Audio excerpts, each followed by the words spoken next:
Everyone welcome to the new world with height in thinking. तो दोस्तों आज हम केमिकल बॉन्डिंग के 10 बेहतरीन क्वेश्चन लिए हुए हैं जो कि सारे जेईई मेंस और नीट में पूछे गए हैं। तो इन क्वेश्चनों के थ्रू मैं आपको ट्रिक सिखाऊंगा डायरेक्ट क्वेश्चन को कैसे सॉल्व करना है, केमिकल बॉन्डिंग का क्वेश्चन, ठीक है। और कम समय में ज़्यादा चीज़ें सॉल्व करने की कोशिश करेंगे और ज़्यादा से ज़्यादा चीज़ें सीखने की कोशिश करेंगे। हर क्वेश्चन अलग अलग वैरायटी के हैं, तो इन क्वेश्चनों के थ्रू मोटिव है ना कि आपका पूरा केमिकल बॉन्डिंग लगभग रिवाइज हो जाए, ठीक है। तो आइए स्टार्ट करते हैं, एक एक क्वेश्चन को सॉल्व करेंगे और जो भी कॉन्सेप्ट यूज हुआ रहेगा ट्रिक टेक्निक वो हम सीखेंगे, ठीक है। तो चलो पहले क्वेश्चन से स्टार्ट करते हैं, ध्यान देना। पहला क्वेश्चन था, पूछा था कि number of compound with one lone pair of an electron on central atom among the following is. आपके पास ये कंपाउंड थे O3, ठीक है, मैं पेन चेंज कर लेता हूँ। O3 था, H2O था, ठीक है, और SF4 था। इनमें बोला था कि ऐसे ऐसे कौन कौन से मॉलिक्यूल हैं जिनके सेंट्रल एटम पर एक लोन पेयर है। तो बहुत ही हम कई सारे ट्रिक देखेंगे लोन, इस क्वेश्चन के थ्रू हम देखेंगे लोन पेयर कैसे निकलता है, हाइब्रिडाइजेशन कैसे निकलता है और किस तरीके से स्ट्रक्चर को ड्रॉ करते हैं। तो आइए स्टार्ट करते हैं। देखिए, अब एक बात तो आपको पता होना चाहिए, ये O3 है। O3 मतलब होता है ओजोन। ओजोन का तो स्ट्रक्चर आपको आना चाहिए, बेंट शेप का होता है और आप इस स्ट्रक्चर से भी हाइब्रिडाइजेशन के थ्रू भी निकाल सकते हो। तो ये हमने O3 का ऐसे होता है स्ट्रक्चर, या इसी को हम इस तरीके से भी बनाते हैं। देखो ओजोन का स्ट्रक्चर ऐसे।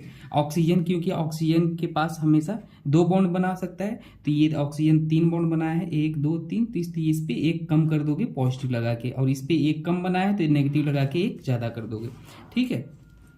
तो यहाँ पे जो लोन पेयर होता है, एक लोन पेयर होता है, यहाँ पे 3 लोन पेयर होते हैं ऑक्सीजन के ऊपर, ठीक है, और यहाँ पे 2 लोन पेयर होता है, ठीक है। तो ये ओजोन का स्ट्रक्चर कुछ इस तरीके से होता है, ये आपको याद होना चाहिए, बेंट शेप का। बहुत बार एनसीईआरटी में गिवन है, डायरेक्ट गिवन है, तो इसका तो हाइब्रिडेशन निकालने की जरूरत नहीं है।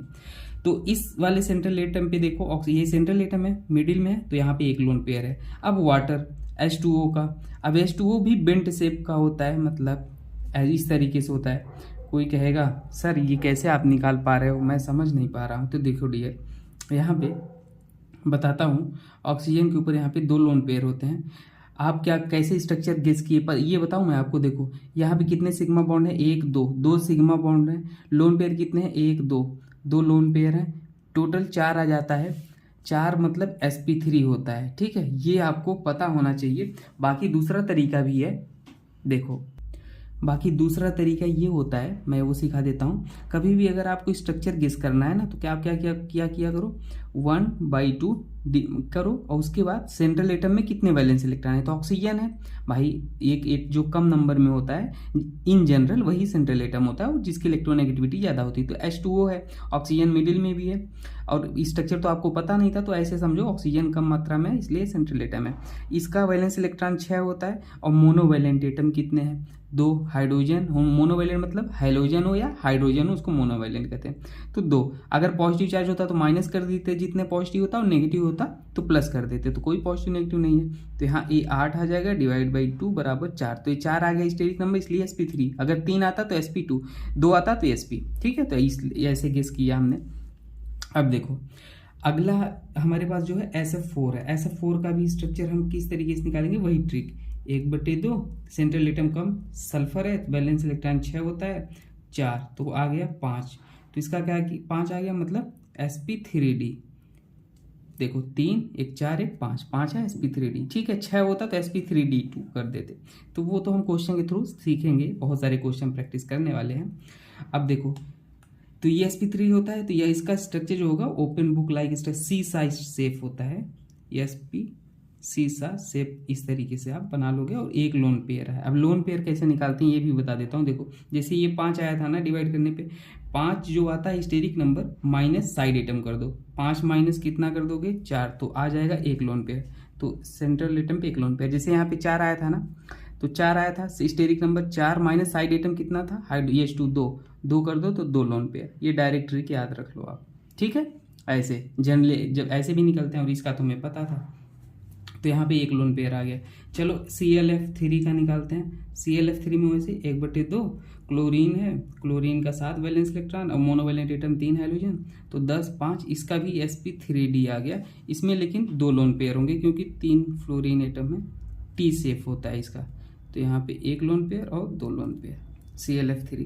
NH3 अमोनिया का निकाल लोगे तो इसका भी sp3 आ जाएगा और लोन पेयर एक लोन पेयर आ जाएगा, नाइट्रोजन के ऊपर एक लोन पेयर, ये तो पता होता है। BrF5 का आप निकालोगे तो इसका क्या आ जाएगा 1/2 और 7, ठीक है, और 5 12, तो ये 6 आ जाएगा। तो 6 आ गया, मतलब एक लोन पेयर, 6 में से 5 गई एक, तो एक लोन पेयर इसमें भी आ जाएगा, ठीक है, एक लोन पेयर इसमें भी आ जाएगा। और HCF4 में 1/2 और जेनान का वैलेंस इलेक्ट्रॉन 8 + 4 तो 12 और 6 साइड आइटम कितने -4 डिवाइड 2 लोन पेयर। तो कौन कौन सा जिसमें एक लोन पेयर है, एक ये है, 2 और 3 और एक 4, तो हमारे पास टोटल 4 आइटम है जिसके पास 4 मॉलिक्यूल हैं जिसके पास एक लोन पेयर है सेंट्रल एटम पे, ठीक है। चलो आगे सॉल्व करते हैं। तो उम्मीद करते हैं क्वेश्चन आपको समझ में आया होगा, बाकी और सॉल्व करते हैं। Sum of bond order of CO and NO+। तो देखो CO और NO+ का बॉन्ड ऑर्डर का सम पूछा है, तो कैसे निकालोगे भाई। कार्बन है, कार्बन मतलब 6 इलेक्ट्रॉन, एटॉमिक नंबर 6। ऑक्सीजन है, ऑक्सीजन का एटॉमिक नंबर 8, तो 8 6 14। अब ट्रिक बता देता हूँ, डायरेक्ट ट्रिक। अगर 14 इलेक्ट्रॉन है तो यहाँ से बॉन्ड ऑर्डर कितना होता है 3 याद रख लो, बस एक का याद रख लो, बाकी 0.5 कम करते जाना। अगर 13 है तो इसका 3 में से 0.5 कम, 2.5। 12 है तो इसका 2, 11 है तो इसका 1.5 और 10 है तो इसका 1, ठीक है। और ऐसे ही ऊपर जाओ, 15 है तो ऊपर क्या हो जाएगा 2.5, 16 है तो 2, ठीक है। ये ट्रिक याद रख लेना, बस 14 का याद रख लो बस। तो 14 का इसका बॉन्ड ऑर्डर 3 आ जाएगा और इसमें कितना जाएगा 7, और इसका भी ऑक्सीजन का 8 होता है एटॉमिक नंबर, और एक पॉजिटिव आ गया मतलब 7 ही बचा होगा, पॉजिटिव मतलब एक इलेक्ट्रॉन निकल गया 14, तो इसका भी बॉन्ड ऑर्डर 3 ही आ जाएगा। तो total bond order sum of bond order 3 + 3 = 6 add कर लेना, ठीक है, तो ये हो जाएगा। चलो अगला क्वेश्चन सॉल्व करते हैं। अब देखो ये भी बॉन्ड ऑर्डर का क्वेश्चन है, लेकिन ये अलग वैरायटी का है। तो देखो मैंने आपको अगर 10 से 20 तक इलेक्ट्रॉन आते हैं तो मैंने 14 वाला ट्रिक बता दिया। 14 इलेक्ट्रॉन के लिए बॉन्ड ऑर्डर याद रख लो कितना होता है 3, ये ट्रिक याद कर दिया। लेकिन अगर 1 से 10 इलेक्ट्रॉन है, 1 to 10 इलेक्ट्रॉन है, तो आप बॉन्ड ऑर्डर कैसे निकालोगे। अगर ऑड आ गया तो आप क्या करते हैं ना 0.5, और अगर इवन आ गया इलेक्ट्रॉन तो क्या कर देना 1 कर देना।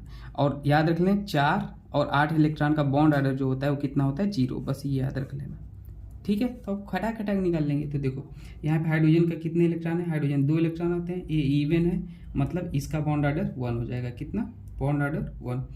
इसका हमारे पास हीलियम है, 2 हीलियम है, मतलब एक हीलियम का 2 एटॉमिक नंबर, तो 2 का 4 और एक पॉजिटिव आ गया तो एक निकल गया, हो गया 3 हमारे पास क्या है ऑड है, तो इसका क्या आ जाएगा 0.5। ऑक्सीजन का आ गया 16 होता है, 15 बचा है, 15 बचा है ना, 15 मतलब 14 का 3 होता है तो 15 का 2.5। नाइट्रोजन का 16 है, 16 और 2 नेगेटिव है, मतलब नाइट्रोजन का 14 है और 2 नेगेटिव है मतलब 16 मतलब क्या आ जाएगा बॉन्ड ऑर्डर 2, वही 14 का भाई 3 और 15 का 2, 2.5, 16 का 2। ऊपर जाओगे ना जैसे मैंने बताया था, बस 14 का याद रखना। यहाँ पे ऑक्सीजन का 16 2 18, तो बॉन्ड ऑर्डर 1 आ जाएगा, ठीक है। फ्लोरीन का कितना होता है 18 आएगा, तो इसका भी 1 ही आ जाएगा, ठीक है। ऑक्सीजन नाइट्रोजन ऑक्सीजन फ्लोरीन का 9 9 18, तो 1 आ जाएगा। हाँ यहाँ नियान का 10 होता है, 10 दूना 20, 19 आ जाएगा, और 19 आ गया तो मतलब यहाँ पे 0.5। 19 कैसे है क्योंकि ये पॉजिटिव है, नियान 20 था और एक निकल गया तो 19 का 0.5, समझ रहे हो ना। अरे भाई 14 का 3, 15 का 2.5, 16 का 2, 17 का 1.5, 18 का 1, 19 का 0.5 घटाते जाओ। बोरान का क्या करोगे 10 होता है तो 10 का 1 आ जाएगा, ठीक है। तो ऐसे निकलता है बॉन्ड ऑर्डर। तो हमने इसमें क्या पूछा, the number of species which are paramagnetic. अब याद रख लेना जो डेसिमल होते हैं, डेसिमल वाले वो इन जनरली पैरामैग्नेटिक होते हैं, और जो नॉन डेसिमल होंगे वो हमारे डायामैग्नेटिक होते हैं, ठीक है। जैसे ये मान लो पैरामैग्नेटिक है, डायामैग्नेटिक, तो इसमें डेसिमल नहीं है तो ये कैसा है डायामैग्नेटिक। ये डेसिमल है तो इसमें कैसा हो जाएगा पैरामैग्नेटिक। एक्सेप्शन क्या होता है 1, अगर बॉन्ड ऑर्डर 1 और हमारे 16 और 10 इलेक्ट्रॉन वाले का बॉन्ड ऑर्डर अगर 16 और 10 मतलब ऑक्सीजन और बोरान आता है तो वो हमेशा पैरामैग्नेटिक होता है। एक्सेप्शन ये याद रख लेना, बस बाकी रूल मैंने बता दिया, ठीक है। अगला क्वेश्चन करते हैं। BrF5 का कौन सा स्ट्रक्चर होगा, शेप होगा, चलो जल्दी बताओ। 1/2 7 5, तो 12 आ जाएगा, 12 6 2, तो तो sp3d2 3 2 5 1 6 sp3d2 आ जाएगा। ठीक है, BrF5 का 1/2 और 7 5 6। हाँ, तो इसमें शेप पूछा है तो शेप क्या हो जाएगा, स्क्वायर पिरामिडियल शेप में लोन पेयर को काउंट नहीं करते हैं। क्यों नहीं करते हैं वो समझा देता हूँ जल्दी से। BrF5 क्योंकि स्टेरिक नंबर 6 है तो ऐसे होगा, ऐसे। और यहाँ पे एक लोन पेयर, क्योंकि 6 में से साइड आइटम माइनस करो 5, एक लोन पेयर तो एक लोन पेयर ऐसे। तो 1 2 3 4 5 6 ऐसे। लेकिन लोन पेयर को शेप में काउंट नहीं करते, तो ये देखो स्क्वायर पिरामिडियल टाइप नहीं, तो इसलिए BrF5 के स्क्वायर पिरामिडियल। H2O का हमें पता ही है बेंट शेप होता है, और ClF3 का पीछे हमने निकाल लिया टी शेप, और इसका SF4 का सीसार शेप होता है, ये हमने निकाल लिया। ठीक है, चलो आगे देखते हैं। अगला क्वेश्चन सॉल्व करते हैं भाई, आ जाओ। The number of species from the following in which the central atom use sp3 hybridize orbital. ठीक है, sp3 पूछा है कौन कौन दिखा रहा है, तो NH3 है तो 1/2 नाइट्रोजन का वैलेंस इलेक्ट्रॉन 5 और 3 8, तो 8/2 बराबर 4 आ जाएगा sp3। बाकी डायरेक्ट करते हैं। ये SO2 का कैसे निकालोगे, 1/2 6, ऑक्सीजन को काउंट नहीं करते हैं तो 3 आ जाएगा sp2। ठीक है, और SI2 का आप निकालोगे तो गलत कर दोगे, क्योंकि SI2 हमेशा sp3 होता है। ये सिलिकॉन जो होता है ना पॉलीमरिक फॉर्म में होता है, तो ये आप याद रख लेना इस तरीके से। ठीक है, तो टेट्राहेड्रल होता है, ये आप इस फॉर्मूले से गलत निकाल दोगे। BCl2 को निकालोगे तो sp आ जाएगा, ये मैं डायरेक्ट कर दे रहा हूँ। sp 1/2 hydrogen helium lithium beryllium 2 2 4 sp ही आएगा। CO2 का भी sp ही आता है। H2O का sp3 आ जाएगा, आप निकालना। CH4 का भी sp3 आ जाएगा। BF3 का sp2 आ जाएगा। फार्मूला निकाल लो भाई, 3 + 3 वैलेंस इलेक्ट्रॉन बोरान का 3 होगा ना, 3 और साइड एटम 3 बराबर 6, ये sp2 3 आ जाएगा, तो मतलब sp2। ठीक है, डायरेक्ट हम कर दे रहे हैं। और अगर किसी को ये मैंने ना ट्रिक और ट्रिप्स का प्लेलिस्ट है, उसमें मैंने 15-20 मिनट का वीडियो हर वैरायटी की एग्जांपल एक एक किए हैं। तो ये मैं चूंकि रिवीजन करा रहा हूँ तो जल्दी जल्दी बता रहा हूँ। अगर आपको देखना होगा ट्रिक एंड टिप्स का प्लेलिस्ट देख लेना, एक एक चीज़ बॉन्ड ऑर्डर वाला प्लेलिस्ट अलग है, हाइड्राइजेशन का अलग है, तो सब कुछ वहाँ पर बता रखा है, आप देख लेना। अब देखो, select the compound from the following that will show intramolecular hydrogen bonding. तो देखो H2O हाइड्रोजन बॉन्डिंग, जहाँ पे इलेक्ट्रोनेगेटिव एटम अटैच्ड होते हैं वहाँ पे हाइड्रोजन बॉन्डिंग होता है।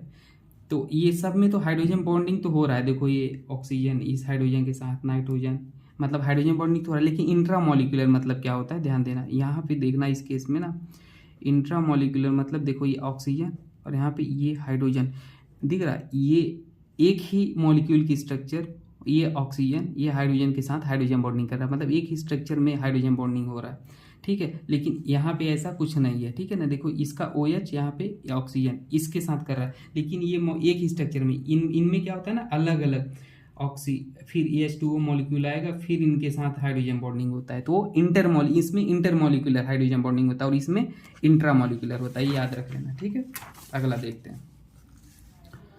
The total number of lone pair of electron and oxygen atom ozone. तो ऑक्सीजन ओजोन पे कितने हमारे लोन पेयर होते हैं ओजोन पे, वो बताना है। तो ओजोन का स्ट्रक्चर तो अभी मैंने बनाया था, O3 का क्या होता है, ऑक्सीजन ऐसे और एक हमारे पास ऐसे होता है।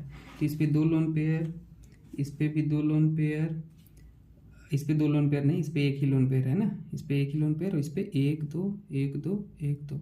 तो एक लोन पेयर 2 3 4 5 6, टोटल कितने आ गए, 6 लोन पेयर होते हैं ओजोन में। ठीक है ना, टोटल तो करते हैं। हमारे पास लास्ट क्वेश्चन है शायद, चलो ये देख लेते हैं। हाँ, the number of given orbital which have electron density along the axis, electron density along the axis है। तो p ऑर्बिटल डंबल होता है और x ऑर्बिटल बना लो भाई, देखो ऐसे ऐसे, इधर मान लो x है एक्सिस, इधर y है, तो px है तो भाई ऐसे बनेगा। तो हाँ भाई, इसमें इलेक्ट्रॉन डेंसिटी x एक्सिस पे है, py बना लो, y है तो यहाँ पे py इस तरीके से, ये भी अलोंग द एक्सिस है।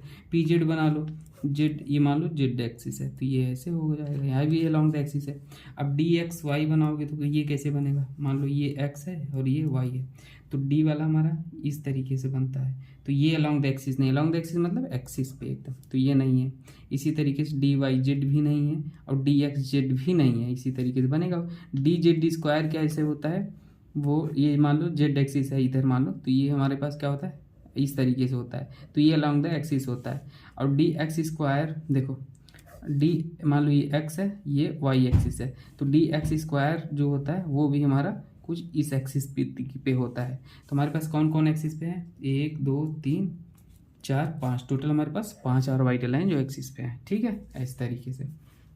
Last question, the number of species from the following which have square pyramidal. तो स्क्वायर पिरामिडियल सिंपल 1/2, फास्फोरस का वैलेंस इलेक्ट्रॉन 5 और साइड एटम 5, 10 5 sp3d। हाँ, और एक लोन पेयर आ जाएगा क्योंकि ये 5 है, 0 लोन पेयर आ जाएगा, तो ये भाई हमारे पास क्या हो जाएगा, स्क्वायर पिरामिडियल है। ठीक है, BrF4 माइनस है कि नहीं है, 1/2 7 और 5 12, तो ये हमारे पास कितना आ जाएगा, 6 आ जाएगा भाई, 6 आ जाएगा ना, 7 5 12, 2 डिवाइड करेंगे तो 6, ये हमारे पास sp3d2 आ जाएगा। और हमारे पास नहीं ये स्क्वायर प्लेनर होगा। ठीक है ना, क्योंकि 2 लोन पेयर है, 6 में से 2 गई, मतलब BrF4 ऐसे और 2 लोन पेयर है ना, तो स्क्वायर प्लेनर होगा। देखो, और IF5 वाला देख लेते हैं, 1/2 7 और 5, तो ये भी हमारे पास, हाँ ये स्क्वायर पिरामिडियल होगा क्योंकि ये 6 आएगा और एक लोन पेयर आएगा, तो एक फ्लोरीन यहाँ पे हो जाएगा ये, और एक लोन पेयर, तो ये स्क्वायर पिरामिडियल हो जाएगा। ठीक है, हाँ। और हमारे पास कौन सा है, IF5 हो गया, BrF5 भी हो जाएगा क्योंकि वैसे ही 1/2 7/5, तो ये भी एक लोन पेयर आएगा, ये भी हो जाएगा। XeOF4 इसका निकाल लेना आप, तो 1/2 और 8 4 12 6 आ जाएगा, 6 में से 4 Xe, ये हमारे पास कैसे आ जाएगा, OFFFF, तो ये भी स्क्वायर पिरामिडियल हो जाएगा। ठीक है, और हमारे पास ICl4 माइनस, यहाँ पे थोड़ा सा गलती हो गई है, क्यों गलती हो गई, जल्दीबाजी में मैं कर दिया हूँ, वो मैं आपको बता देता हूँ। देखो होता क्या है कि PF5 1/2, वो तो सही निकाला मैंने, 5 + 5 ये आ जाएगा 5, तो ये sp3d है ना भाई, तो ट्राइगोनल बाई पिरामिडियल होता है इसका।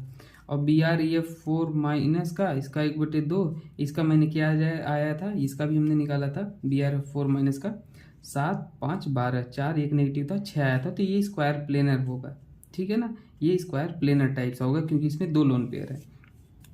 IF5 है, ये 1/2 7 5 12 6 आएगा, एक लोन पेयर मतलब स्क्वायर पिरामिडियल, समझ गए ना, ऐसे इस तरीके से होगा, और एक लोन पेयर होगा तो स्क्वायर पिरामिडियल ये होगा, ये भी होगा, और ये भी स्क्वायर पिरामिडियल होगा, लेकिन ये भी स्क्वायर प्लेनर होगा। ये भी हमारा किसके जैसा है, इसके जैसा है, तो स्क्वायर प्लेनर होगा क्योंकि ये भी हाइड्रोजन, ये भी हाइड्रोजन, स्टेरिक नंबर सेम आएगा, तो ये 3 हैं जो स्क्वायर पिरामिडियल होंगे। ठीक है ना, बाकी आपको कुछ डाउट हो तो कमेंट में पूछ लेना, मैंने हाइब्रिडाइजेशन का पूरा वीडियो बना रखा है, आप वहाँ पे देखना।